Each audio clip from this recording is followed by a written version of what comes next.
So hello welcome students. आज सभी को इंतजार था कि केमिस्ट्री का प्रैक्टिकल का जो आंसर की है वो क्या होना चाहिए, करेक्ट आंसर क्या होना चाहिए। थोड़ा टाइम लग गया लेकिन आपको हम सब कुछ बताएंगे, सही बताएंगे और पूरा रीडिंग बताएंगे कि रीडिंग क्या करना है और आपको क्या लिखना है। बात करें कि पेपर जो आपका आएगा सबका सेम पेपर है, पेपर में कोई डिफरेंस नहीं है। हमें देख सकते हैं सबसे पहले जो क्वेश्चन है वो क्वेश्चन आपका देखा जाए तो वो आपका सबसे पूर्व जाएगा prepare 250 ml of M/40 solution of oxalic acid, यानी ऑक्सैलिक अम्ल का 2/50 ml बनाना है और इसकी मोलरिटी कितनी चाहिए, M/40 होनी चाहिए, यानी 1/40 उसकी मोलरिटी होनी चाहिए। और फिर with the help of this solution molarity of given KMnO4 solution find out करना है। मतलब हमने जो हमने ये सॉल्यूशन बनाया जो ऑक्सैलिक एसिड का, इसके हेल्प से अब हमें टाइट्रेशन करना है और हमें KMnO4 की क्या निकालनी है, हमें उसकी मोलरिटी फाइंड आउट करनी है। ये क्वेश्चन नंबर 1 होगी। इसमें 4 + 6 आपके 10 मार्क्स यहां से हो गए। टोटल 30 मार्क्स का क्वेश्चन है, ठीक है, 3 आवर्स का पेपर है। सेकंड हमें करना है prepare the submit and pure sample of potash alum. ये भी क्वेश्चन आपका 5 मार्क्स का, ये भी क्वेश्चन आपको बता देंगे। लास्ट की जो बात करते हैं क्वेश्चन नंबर 3 की बात करते हैं, तो जो क्वेश्चन 3 है identify the one acid radical in the sample P, है ना। एसिड रेडिकल क्या होगा ये, और या फिर आप चाहे तो कोई एक फंक्शनल ग्रुप को आइडेंटिफाई कर सकते हैं, ये आपको करना है। बात करते हैं क्वेश्चन 4 में आपको सबमिट करना है, एक प्रोजेक्ट रिपोर्ट सबमिट करना है। मतलब आपके पास जो रिकॉर्ड होगा, रिकॉर्ड फाइल होगी वो सबमिट कर दो, और एक आप क्लास रिकॉर्ड एक वाइवा और एक आपका एक वाइवा वॉइस होगा। मतलब आप जो रिएक्शंस करोगे, आप जो प्रैक्टिकल करोगे, उस पर कुछ आपसे क्वेश्चन पूछ जाएंगे, बेसिक क्वेश्चन पूछ जाएंगे। अगर आपने केमिस्ट्री पढ़ा होगा तो आपको बेसिक टर्म याद होनी चाहिए। जैसे आपसे पूछा जाएगा बताओ कि मोलरिटी क्या होती है, मोलरिटी का डिफिनेशन क्या होता है, मोलरिटी का फॉर्मूला क्या होता है, क्योंकि आपने एक्सपेरिमेंट नंबर 1 में आप कहीं ना कहीं आप मोलरिटी फाइंड आउट कर रहे हैं। तो आपसे पूछ सकता है what is molarity, what is molality and what is normality, ना जो भी कुछ आपसे बेसिक्स है, व्हाट इज मोल फ्रैक्शन वगैरह आपसे पूछा जा सकता है, ठीक है। आप रिएक्शन करोगे तो ऑक्सैलिक एसिड का आपसे फॉर्मूला पूछा जाएगा। KMnO4 का आपने तो वहां पर मैंने लिख ही दिया है, इसको KMnO4 का हम लोग क्या बोलते हैं, पोटेशियम परमैंगनेट बोलते हैं। तो इसका कुछ नाम पूछा जाएगा, है ना। आपसे पोटेश एलम का फॉर्मूला पूछा जाएगा कि आखिर जो हम पोटेश एलम के यूज करते हैं उसका आपका फॉर्मूला क्या होता है, इसका कॉमन नेम क्या है, जिसको हम लोग हिंदी में फिटकरी बोलते हैं, ठीक है। वैसे आपसे कुछ फंक्शनल ग्रुप पूछा जाएगा, तो ऐसे वाइवा वॉइस आपसे कुछ भी पूछे जा सकते हैं। नॉर्मल से कुछ पूछा जाता है, डरने की कोई बात नहीं है, आपको सब आता है, बस आपको डरे हुए नहीं ना, जो आता है आप उसे बता दो, जो भी आपको आता है कि आप अभी एग्जाम के प्रिपरेशन कर रहे हैं। बात करते हैं कि यहाँ पर आपका जो है सारे क्वेश्चन कंपलसरी। तो स्टार्ट करना सबसे पहला क्वेश्चन है prepare 250 ml of M/40 solution of oxalic acid, है ना। जो लिख रहा है एकदम लिख के आना है, इंग्लिश और हिंदी दोनों बता रहा हूँ, है ना। अब कोई नहीं कहेगा सर हिंदी में नहीं बता, सर हिंदी में पहले बहुत मेहनत करना पड़ा सब काम करने के लिए, है ना। इंग्लिश में लिखो फिर इसको हिंदी में ट्रांसलेट करो, फिर उसका सारा कैलकुलेशंस करो, टाइम नहीं है ना, सब कुछ करना पड़ता है। फिजिक्स भी है, बायो का भी बनाना था, तो टाइम इतना नहीं हो पाता है, ये थोड़ा टाइम लग जाता है। तो बात करते हैं सबसे पहले हमें कहा था prepare 250 ml of M/40 solution of oxalic acid, है ना। ये हमें प्रिपेयर करना है, तो सबसे पहले हमें क्या क्या चाहिए, हमें कुछ चाहिए होगा एपरेटस, मतलब हम ये एक्सपेरिमेंट करने के लिए हमें कुछ तो चाहिए होगा। क्या क्या चाहिए, मुझे एक ऑक्सैलिक एसिड चाहिए, वेइंग बॉटल चाहिए, इसमें हम किसी चीज के कितना लीटर हमें क्या कितना ml हमें मेजर करना वो चाहिए। हमें एक वेइंग बॉक्स चाहिए क्योंकि ऑक्सैलिक एसिड का हमें कितना अमाउंट चाहिए वो हमसे पूछा, कितना ग्राम चाहिए, कितना ग्राम हमें ऑक्सैलिक एसिड चाहिए, ताकि एक हम 250 ml बना ले किसका, M/40 solution of oxalic acid, ठीक है। वॉल्यूमेट्रिक फ्लास्क चाहिए, फनल चाहिए, डिस्टिल्ड वाटर चाहिए, बीकर चाहिए, कुछ कॉनिकल फ्लास्क चाहिए, फनल चाहिए, ब्यूरेट चाहिए, पिपेट चाहिए, क्लैंप स्टैंड चाहिए, डाइल्यूट H2SO4 यानी तरु सल्फ्रिक एसिड भी चाहिए, और KMnO4 सॉल्यूशन भी चाहिए टोटल के लिए, ठीक है। बात करते हैं सबसे पहले याद रखना कि molecular mass of oxalic acid क्या होता है और इसका फॉर्मूला क्या होता है, 2COOH, है ना, 2H2O। इसका फॉर्मूला क्या होता है, 126 ग्राम होता है इसका मॉलिक्यूलर मास। याद रखना, आपसे एग्जामिनर सीधा यही पूछ लेगा, तो बता दो कि मॉलिक्यूलर मास कितना होता है ऑक्सैलिक एसिड का, इसका फॉर्मूला क्या होता है, आपसे पूछा जाएगा डायरेक्टली, इसलिए। अब बात करते हैं कि हम सर कैलकुलेशन कैसे करेंगे। कैलकुलेशन एक 4 लाइन का कैलकुलेशन है, समझो कैसे। हमें क्या पता है, हमें पता है कि जो मोलरिटी होती है वो क्या लिखते हैं, given mass divide by molecular mass into 1000 divide by volume, जहां पर वॉल्यूम कितना होगा आपका मिलीलीटर में होना चाहिए, ठीक है। हमें मोलरिटी कितनी गिवन है, M/40 निकालना है ना, यानी 1/40, है ना, 1/40 हमें गिवन है। हमें किसका कितना मास चाहिए नहीं पता, हमें निकालना है। मॉलिक्यूलर मास मुझे पता है कितना होता है, 126 ग्राम होता है पर मोल, और हमें वॉल्यूम हमें निकालना कितना, हमें 250 ml दिया है, तो 250 ml यहाँ पर वॉल्यूम लिखवा के लिख लेंगे, 250 ml लिख लेंगे। यहां से m को कैलकुलेट करेंगे, m को कैलकुलेट कितनी आएगी, तो m की वैल्यू को सॉल्व करोगे, पूरी के टर्म को रीअरेंज कर लेना, आ जाएगा 126/40 इंटू 250/1000 सॉल्व करोगे तो ये पूरा आपका 4 टाइम में कैंसिल आउट हो जाएगा। पूरा सॉल्व करना, वैल्यू आ जाएगी m इक्वल टू 0.7875 ग्राम। ये क्या चाहिए, इतना हमें ऑक्सैलिक एसिड चाहिए, तभी जाके हम 250 ml ऑफ M/40 सॉल्यूशन बना लेंगे। बात समझ आ गया।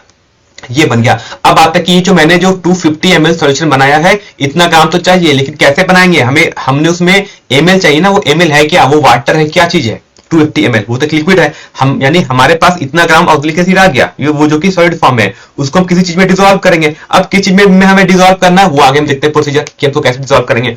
देखो ये मैंने पर हिंदी में लिखा है, इसी का इंग्लिश में ट्रांसलेशन आपको नेक्स्ट स्लाइड में मिल जाएगा, समझते चल जाना एक एक बात को। कहता है पहले साफ और सूखे कांच वॉच ग्लास को तौले और उसका वजन को कॉपी में नोट कर ले।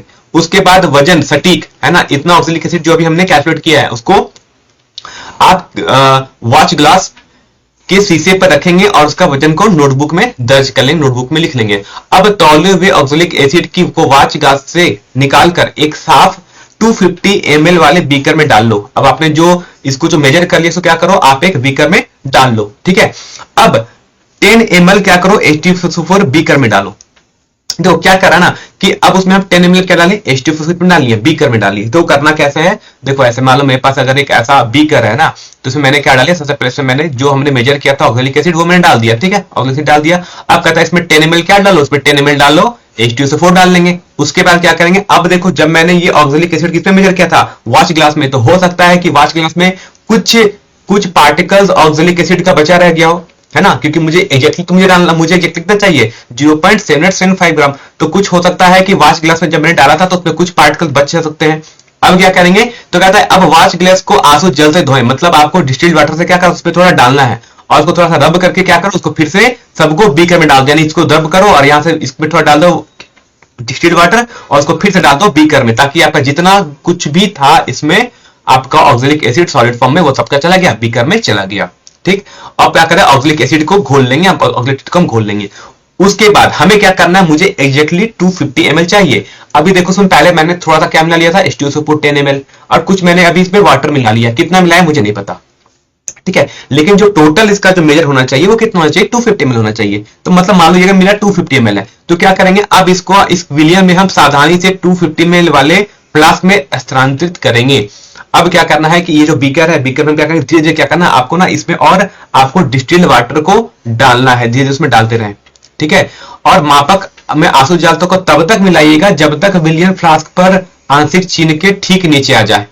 आंशिक चिन्ह का मतलब होता है कि जस्ट उस लेवल तक वाटर, डिस्टिल्ड वाटर आ जाना चाहिए। जैसे वो 50 ml तक आ जाएगा, हमारा 250 ml पूरा मेजर हो जाएगा, क्योंकि आपका जो मेजरिंग फ्लास्क होता है उसमें लिखा होता है 250 ml 100 ml कितना कितना पॉइंट है, तो आपको एग्जैक्टली 250 ml तक पहुंचना है। अब उसके बाद हो सकता है कि आपका कुछ है ना, इस पॉइंट को आप कट कर दो, कोई जरूरत नहीं है, कुछ लिखने की जरूरत नहीं है, सेव नंबर सीधा आप सेव नंबर लिखो। अब क्या करना, मापने वाले, ठीक है। अब हाँ, अब क्या करो, अब उसमें से उस चीज को निकाल लो, है ना। अब आपका क्या बन गया, आपका जो ये सॉल्यूशन बन गया है वो M/40 क्या बन गया, एक ऑक्सैलिक एसिड का सॉल्यूशन बन चुका है। जब आप इसको मिला लेंगे कितना, इसमें आपका क्या हो जाएगा, इसमें आपका 250 ml होगा और उसमें ऑक्सैलिक एसिड कितना होगा, ऑक्सैलिक एसिड M/40 मोलरिटी का होगा, ठीक है। जो बात मैंने कहा वही बात, सेम चीज यहां भी लिखी मैंने, वही चीज बात आपको पढ़ लेना एक बार अच्छे से, है ना। नहीं पढ़ सकते हैं तो याद कर लो कि कल एग्जाम है आपका, अब एग्जाम में इतना करके आपको आना है, ठीक है। जो मैंने पॉइंट लिख दिया, point number 1, point number 2, point number 3, point number 4, point number 5, point number 6 और पॉइंट नंबर 7, ठीक है। ये पॉइंट हो गया, ये आपको लिखना है, ये तो हमने प्रिपेयर कर लिया। अब बात करते हैं इसका सेकंड पार्ट। सेकंड पार्ट पूछा था कि बताओ to determine the molarity of KMnO4 solution by titrating it against a standard solution of M/40 solution of oxalic acid. मतलब अभी जो मैंने सॉल्यूशन बनाया है ऑक्सैलिक एसिड का M/40, उसके हेल्प से आपको KMnO4 की मोलरिटी फाइंड करनी है। तो पहले क्या आप लिखोगे, सबसे पहले आप लिखोगे यहां पर आके उसकी थ्योरेटिकल पार्ट लिखोगे। थ्योरेटिकल पार्ट होता है क्या, तो लिखेंगे the reaction between oxalic acid and KMnO4। ये किस टाइप का रिएक्शन है, एक रेडॉक्स रिएक्शन है। कभी आपसे कोई एग्जामिनर आके पूछेगा बताओ ये जो टाइट्रेशन कर रहे हो KMnO4 और ऑक्सैलिक एसिड के बीच में, ये किस टाइप का रिएक्शन है, तो क्या बताओगे, ये एक रेडॉक्स रिएक्शन है, ये एक रेडॉक्स अभिक्रिया है। अच्छा, इसमें पूछा जाएगा बताओ कि आपका जो ऑक्सैलिक एसिड है वो क्या है, क्योंकि इसमें ऑक्सीडाइजिंग एजेंट होना चाहिए, एक रिड्यूसिंग एजेंट होना चाहिए। तो कहता है कि जो ऑक्सैलिक एसिड है वो एक एसिडिक मीडियम है जो कि एक गुड रिड्यूसिंग एजेंट है, ठीक है। तो पूछा जाएगा बताओ ऑक्सैलिक एसिड क्या है, एक गुड रिड्यूसिंग एजेंट है क्योंकि वो एक एसिडिक मीडियम है। बात करेंगे अगर आपसे पूछा कि KMnO4 क्या है, तो KMnO4 इन एसिडिक मीडियम वो क्या बन जाता है, एक गुड ऑक्सीडाइजिंग एजेंट बन जाता है। किसमें, एसिडिक मीडियम में। एसिडिक मीडियम में ऑक्सैलिक एसिड क्या बन जाएगा, एक आपका गुड रिड्यूसिंग एजेंट, जबकि KMnO4 क्या बन जाएगा आपका एक गुड रिड्यूसिंग एजेंट बन जाएगा। ठीक है, जिसको हम लोग क्या बोलते हैं, हम लोग बोलते हैं रिड्यूसिंग एजेंट को बोलते हैं अपचायक है। और कौन आपका ऑक्जेलिक एसिड है ना, ऑक्जेलिक एसिड क्या है, एक अच्छा अपचायक है, जबकि अम्लीय माध्यम में KMnO4 क्या हो जाए, KMnO एक अच्छा ऑक्सीकरण एजेंट है, ऑक्सीडाइजिंग एजेंट है।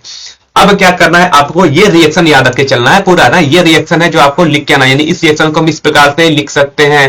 ठीक है, अब यहाँ पर क्या क्या है देखो, रिएक्शन कैसे कैसे हो रहा है। तो आपका 2 मोल ऑफ KMnO4 है, ध्यान देना यहाँ पर 2 ml ऑफ KMnO4 है, ये फॉर्मूला है किसका, KMnO4 का। और आपने क्या मेजर कर लिया, इसमें आपने डाला है कितना मोल है आपका ऑक्जेलिक एसिड का, 5 मोल है किसका, ऑक्जेलिक एसिड का, याद रहेगा ना। 2 मोल है आपका KMnO4 और 5 मोल कितना है, 5 मोल है ऑक्जेलिक एसिड। ठीक है, अब इसके बीच आप रिएक्शन कराने वाले हैं।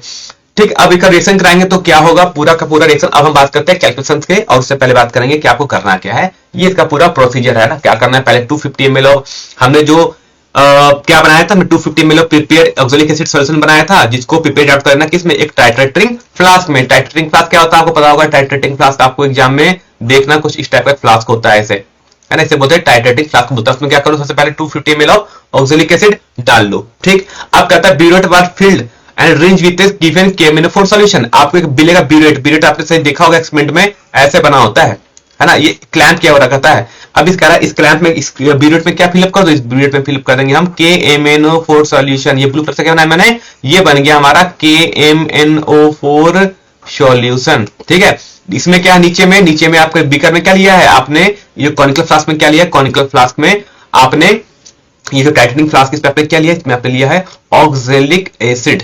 ठीक है, क्योंकि अभी तो रिएक्शन कराएंगे, अभी हम क्या करेंगे, ऊपर से एक एक ड्रॉप गिराएंगे किसका, KMnO4 का, किसमें, ऑक्जेलिक एसिड में। ठीक, अब करा 1 test tube filled with dilute H2SO4 was added to the solution of titrating flask. अब ये जो टाइट्रेटिंग फ्लास्क है ना, इसमें क्या डालना है आपको, इसमें आपको डालना है और क्या, H2SO4 भी डालना है। कितना डालना है, ओनली 1 टेस्ट ट्यूब में, थोड़ा सा इसमें ऐड करना है। The initial reading of burette was noted. अब पहले ब्यूरेट में जब हमने KMnO4 सॉल्यूशन लिया, उसका इनिशियल रीडिंग कितनी है वो पहले नोट कर लो। ठीक, अब कह रहा है इस फ्लास्क को हीट करना है, ये फ्लास्क में चिपना है, इसको क्या करो, हीट दो नीचे, थोड़ा सा गर्म करना। कितना, इसका टेम्परेचर कितना पहुंच जाए, 60 डिग्री सेल्सियस तक। आई होप आपके स्कूल में ये सब नहीं कराया जाएगा, लैब में नहीं कराया जाएगा, लेकिन आप ये प्रोसीजर समझ लो करना क्या है, ताकि आप एग्जाम में लिख पाओ इसको, है ना, समझते चले जाओ।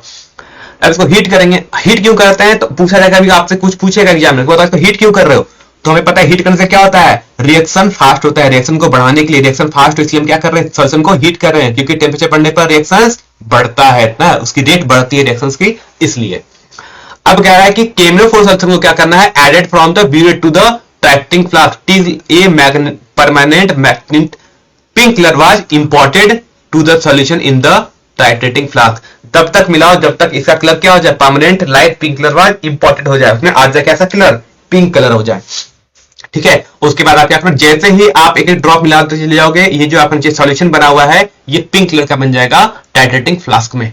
ठीक, अब जैसे वो फिर नोट करो कि कितने ड्रॉप पर आपका ये जो KMnO4 सॉल्यूशन का कितना आपने लिया था, कितना ml जब गिरा था KMnO4 सॉल्यूशन, ताकि ये इसका कलर पिंक हो गया, तो उस रीडिंग को नोट कर लो। ठीक है, बात समझ आ गया। ये पूरा पूरा जो प्रोसीजर है आपको लिखना है, इंग्लिश हिंदी दोनों में लिख दिया है, पढ़ लो समझ लो, है ना। याद रखना इसमें चीज की पूछा जाएगा क्यों हम यूज करते हैं, क्यों हीट करते हैं, तो रिएक्शन को फास्ट करने के लिए हम यूज करते हैं। बात समझ आ गया। ठीक, अब आता है इसका रीडिंग, है ना, ये भी रीडिंग लिखो सबसे पहले, है ना, ये रीडिंग है, initial reading of burette. Burette में हमने क्या लिया है, ब्यूरेट पूछा गया ब्यूरेट में क्या लिया है, तो बोला ब्यूरेट में हम लिया है KMnO4। अब जो नीचे टाइट्रेटिंग फ्लास्क रखा था उसमें क्या लिया था, तो इसमें हमने क्या लिया था, इसमें हमारा था ऑक्जेलिक एसिड था, है ना, याद रखोगे ऑक्जेलिक एसिड रहेगा। और आप इसके ऊपर एक लगाओगे, एक ब्यूरेट लगाओगे, ऊपर से लगा होता है, इसे क्या बोलते हैं, इसे बोलते हैं हम लोग ब्यूरेट बोलते हैं ना, ये ब्यूरेट है। इसमें क्या रहेगा, इसमें आपका KMnO4 रहेगा, इसको लिख लेना मत, है ना, ये लिखना मत, इस चीज बस समझा दे रहा हूँ, पूछा जाएगा एग्जाम में तो आपको समझ आना चाहिए कि हम क्या कर रहे हो एक्चुअली, है ना, आंकलन की रीडिंग नहीं करनी है। तो पहले मैंने देखा कि इनिशियल रीडिंग कितनी थी पीरियड की, सब 0.000 थी, है ना। उसके बाद क्या कहते हैं, फाइनल रीडिंग लिया हमने, क्या क्या मिला, 19.3, एक बार में लिया तो 17.5 पे आ गया, फिर एक बार 17.5 पे आ गया। तो हम क्या करते हैं, जो रीडिंग दो बार कंटिन्यू रीडिंग आ जाएगी ना, उसी को हम लिख सकते हैं फाइनल रीडिंग। ठीक है, तो दो बार हमारा कंटिन्यू रीडिंग कौन कौन आ गया, 17.5 17.5 आ गया, ये दोनों रीडिंग सेम हो गई। ठीक, अब कैसे निकालते हैं रीडिंग, तो R2 - R1 कर लेना, है ना। तो 19.3 माइनस 0 करोगे सेम वैल्यू आ जाएगी, है ना। तो ये हो जाएगा आपका फाइनल रीडिंग, जिसको बोलते हैं ये KMnO4 का इतना वॉल्यूम मिलाओगे तब जाकर आपका फाइनल कैलकुलेशन कंप्लीट हो पाएगा। अब बात करते हैं इसके कैलकुलेशन पे बात करते हैं, है ना। तो अभी मैंने बताया था कि कितना मोल लिया था हमने, 2 मोल ऑफ KMnO4 अभी रिएक्ट किया था किसके साथ, 5 मोल ऑफ ऑक्जेलिक एसिड के साथ, है ना। हमने पता था कि KMnO4 का 2 मोल ऑक्जेलिक एसिड के 5 मोल के साथ अभिक्रिया करता है। और अब हम क्या फाइंड आउट करेंगे कि determination of molarity of KMnO4 solution. अब KMnO4 सॉल्यूशन का हमें मोलैरिटी फाइंड आउट करना है, ठीक है। उससे पहले कुछ बात कर लेते हैं कि आखिर हम यहाँ पर हमने चीजों को क्या क्या लिखा है। सबसे पहले लिख लेते हैं कि यहाँ पर हम जो लेंगे वो M1 होगा हमारा, इसको लिखना ये होगा मोलैरिटी ऑफ KMnO4, ठीक है, मोलैरिटी ऑफ KMnO4, ठीक। फिर लिखोगे यहाँ पर V1 लिखना वॉल्यूम ऑफ KMnO4, ठीक है, याद रहेगा अच्छे से, KMnO4 जिसको लोग बोलते हैं पोटेशियम परमैंगनेट। अब M2 बोलोगे तो M2 क्या है, मोलैरिटी ऑफ ऑक्जेलिक एसिड, है ना, मोलैरिटी ऑफ ऑक्जेलिक एसिड, जो कि कितना था, जो कि हमने लिया था M/40 यानी 1/40। और V2 क्या हो जाएगा, वॉल्यूम ऑफ ऑक्जेलिक एसिड, जो अपने टाइट्रेशन फ्लास्क में कितना लिया है ऑक्जेलिक एसिड का सॉल्यूशन, वो V2 हो जाएगा, ठीक। बात समझ आ गई। अब करना है इसका फाइनल कैलकुलेशन। तो कैलकुलेशन करते हैं, फॉर्मूला क्या होता है, फॉर्मूला याद रख लेना, है ना। फॉर्मूला याद रखना ये होता है, फॉर्मूला होता है 2/5 क्यों लिखा है, 2 होता है M1V1 इक्वल टू, है ना, इक्वल टू 2/5, ठीक है। तो M1V1 by M2V2 equal to कितना हो जाएगा, 2/5 हो जाएगा। 2 क्या होगा, 2 मोल ऑफ पोटेशियम परमैंगनेट, और M क्या हो जाएगा, M हो जाएगा number of mole of oxalic acid, ठीक है। अब क्या किया मैंने, सारे टर्म को रीअरेंज कर दिया, रीअरेंज करने के बाद मैंने सारी वैल्यू को पुट कर दिया। वैल्यू क्या क्या पुट करेंगे, तो वॉल्यूम ऑफ KMnO4 कितना गया था, वो 17.5 ml है, ठीक। Volume of oxalic, molarity of oxalic acid कितनी है, वो 1/40 है। और वॉल्यूम ऑफ ऑक्जेलिक एसिड कितने लेंगे हम लोग, वो 20 ml लेंगे, ठीक है, याद रखना। सारी वैल्यू रखो, सबकी वैल्यू मैंने पुट किया है। वैल्यू कितनी आ गई, ये आ गई हमारी मोलैरिटी, किसकी आ गई, मोलैरिटी ऑफ M1 किसका था, M1 था, मोलैरिटी ऑफ KMnO4, ये आपका आ जाएगा फाइनल आंसर मोलैरिटी, ठीक है। बात समझ आ गया। अब लास्ट में आपको क्या लिखना है, लिखना है कि the molarity of the given KMnO4 solution is 0.1143 मोल, यानी दिए गए KMnO4 विलयन की मोलरता कितनी है, 0.1143 मोलर है, ठीक है। एक बार देख लो, अगर आपके कोई केमिस्ट्री टीचर है उनको भी एक बार दिखा दो, पूछ लो कि सर कहीं रीडिंग में कुछ चेंज करना है तो आप कर सकते हो, क्योंकि रीडिंग में हो सकता है थोड़ा मोड़ा प्लस माइनस गलत हो सकता है ना, क्योंकि अब इतना टाइम नहीं कि हम इसको कर पाए, इसलिए अगर सामने कोई टीचर है तुमसे आप से बात कर सकते हो। अगर नहीं आता है तो एटलीस्ट इतना तो आपको करके आना ही पड़ेगा एग्जाम में जाके, ठीक है। बात आ गया एक अब क्वेश्चन बच गया आपका, पोटास एलम पूछा था, एक क्वेश्चन पूछा था, ये क्वेश्चन नंबर 2 में पूछा था, क्वेश्चन नंबर 2 की पोटास एलम को आप कैसे प्रिपेयर करेंगे। ये पोटास एलम का पूरा रिएक्शंस आपको याद रखना है, जिसको हम हिंदी में फिटकरी बोलते हैं ना। तो पोटास एलम का आपको क्या याद रखना है, ये पोटास एलम होता है, इसको कैसे बनाते हैं, तो हम इसको equilibrium amount of potassium sulphate and aluminium sulphate से बनाते हैं ना, पोटेशियम सल्फेट और एल्युमिनियम सल्फेट से बनाते हैं, ठीक है। और ये कैसा होता है, ये कलरलेस होता है, क्रिस्टलाइन सॉलिड होता है, विथ ए सॉल्ट टेस्ट होता है। आपने फिटकरी देखा होगा ना, जब आप जाओगे सैलून में वो फिटकरी यूज करते हैं, सबका देखने में कैसा होता है, वो कलरलेस होता है, क्रिस्टलाइन सॉलिड होता है, और वो कभी टेस्ट कर लो, कभी आप फिटकरी को देखना, वो का टेस्ट थोड़ा सॉल्टी टाइप का, सॉल्ट टाइप का, खट्टा टाइप का टेस्ट होता है, ठीक है।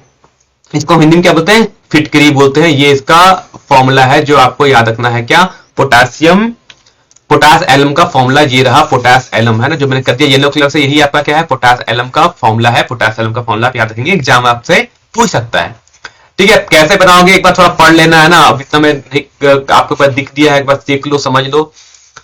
बात करते हैं थोड़ा हिंदी मीडियम वाले क्या करोगे इसके लिए, उनके लिए भी सेम चीज है ना, उनके भी सेम है। फिटकरी का सूत्र ये होता है, ये पोटेशियम सल्फेट और एल्युमिनियम सल्फेट की सम मोलर मात्रा वाले केंद्रीय घोल से फिटकरी को क्रिस्टलीकृत करके किया जाता है, इसका क्रिस्टल बना के बनाया जाता है। ये एक रंगहीन क्रिस्टलीय ठोस है जिसका स्वाद खट्टा होता है, ठीक है। ये अष्टफलक की होता है, ऑक्टाहेड्रल होता है, इसको हम फिटकरी के नाम से जानते हैं। इसकी रासायनिक अभिक्रिया देखिए, प्रतिक्रिया मत लिख देना, इसको अभिक्रिया लिख लेना, गलती से कहीं जहां प्रतिक्रिया लिखी हो वहां अभिक्रिया लिख लेना, ठीक है। हिंदी मीडियम के स्टूडेंट्स थोड़ा सा, ठीक है, बात समझ आ गया ये चीज। अब क्या करना है, कैसे बनाएंगे, तो एल्युमिनियम सल्फेट को गर्म पानी में घोलते समय, है ना, इस नमक के हाइड्रोलोसिस को रोकने के लिए तनु सल्फ्यूरिक एसिड हम थोड़ा मात्रा मिलाते हैं। जब इसको बनाओगे आप तब क्या करें, जब एल्यूमिनियम सल्फेट को पानी में घोलोगे तो उसमें थोड़ा सा ना, उसमें हाइड्रोलिसिस अभिक्रिया को रोकने के लिए उसमें थोड़ा सा सल्फ्यूरिक एसिड मिला लेंगे, है ना, डाइल्यूट सल्फ्यूरिक एसिड डालेंगे। अब क्या करना है कि जब एक निश्चित अनुपात में 2 अकार्बनिक लवण युक्त एक सॉल्यूशन को, यानी एक विलियन को, ठीक है, फिर लिखना है एक विलियन को, ये सॉल्यूशन है, एक विलियन को एक डबल स्लैट की क्रिस्टलीकृत करने की अनुमति दी जाती है, तो कहा जाता है कि यह अलग हो गया, है ना। फिटकरी नाम दोहरे लवण की विशेष श्रृंखला को दिया गया है। एल्युमिनियम सबसे प्रचुर मात्रा में धातु है और एल्युमिनियम उत्पादों के पिघलने और अन्य धातु उत्पादों में पुनः उपयोग करके विभिन्न एल्युमिनियम उत्पादों यौगिक के उत्पादन में उपयोग किया जाता है। मतलब हम जो हमारे पास एल्युमिनियम बनेगा, हम उसी एल्युमिनियम से क्या बना रहे हैं, हम बना रहे हैं पोटास एल्यूम बना रहे हैं, जिसको हम लोग क्या बोलते हैं, फिटकरी बोलते हैं, है ना। और इसका उपयोग यौगिकों में एक पोटास है ना। इसका सबसे अच्छा यूज क्या है, एक ये पोटास का बहुत ज्यादा यूज होता है, ये आपको हो जाएगा। अब बात करते हैं, लास्ट आपका बचा गया था कि आपको एक एसिड रेडिकल फाइंड आउट करना है और एक आपको क्या फाइंड आउट करना है, एक आपको फाइंड आउट करना है ऑर्गेनिक फंक्शनल ग्रुप। उस चीज को बता दूं, वो आप अपने प्रैक्टिकल कॉपी में देख लो। प्रैक्टिकल कॉपी का जो भी पीडीएफ है, जो भी वीडियो का लिंक है, मैं बस अपडेट कर दे रहा हूँ। बाकी आपको उसका जो पीडीएफ अगर नहीं आपने डाउनलोड किया है तो आप टेलीग्राम ग्रुप को ज्वाइन कर लो, है ना। नहीं तो आप हमारे टेलीग्राम चैनल को ज्वाइन कर लो। यहाँ पर सब फिजिक्स, केमिस्ट्री, बायो का PDF file, practical file uploaded है, जाकर देख लो, नोट डाउन कर लो। नहीं तो वीडियो है, अपलोड है, वीडियो देख लो, इस डिस्क्रिप्शन मिल जाएगा आपको, यहाँ भी दिख रहा होगा कि यहाँ वो फाइल कौन कौन सी आपको अपलोड करनी है, देखनी है ना। वहां से आप वो 2 चीजें पढ़ लोगे, लास्ट वाली 2 चीजें। एक आपका एसिड रेडिकल ग्रुप, है ना, वो क्या पूछा जा रहा है मुझे नहीं पता कि आप वो क्या दे रहे हैं। दूसरा फंक्शनल ग्रुप क्या है उसमें, ये भी मुझे नहीं पता वो एग्जाम में क्या दे रहे हैं, वो सैंपल क्या दे रहे हैं। तो आप जाके अपने टीचर से पता कर लो कि सर क्या लिखना है, नहीं लिखना है, और अपने जाके प्रैक्टिकल कॉपी में से उस चीज को याद कर लो, इस चीज को आपको लिख के आना, ठीक है। बाकी जो बता दिया है अच्छा लगे तो सब्सक्राइब कर लो, और बाकी जुड़े रहोगे ताकि एग्जाम के जो भी रिलेटेड अपडेट्स आएगी, सारी जो इंपॉर्टेंट क्वेश्चंस होंगे हम आपको यहाँ पर बताते रहेंगे।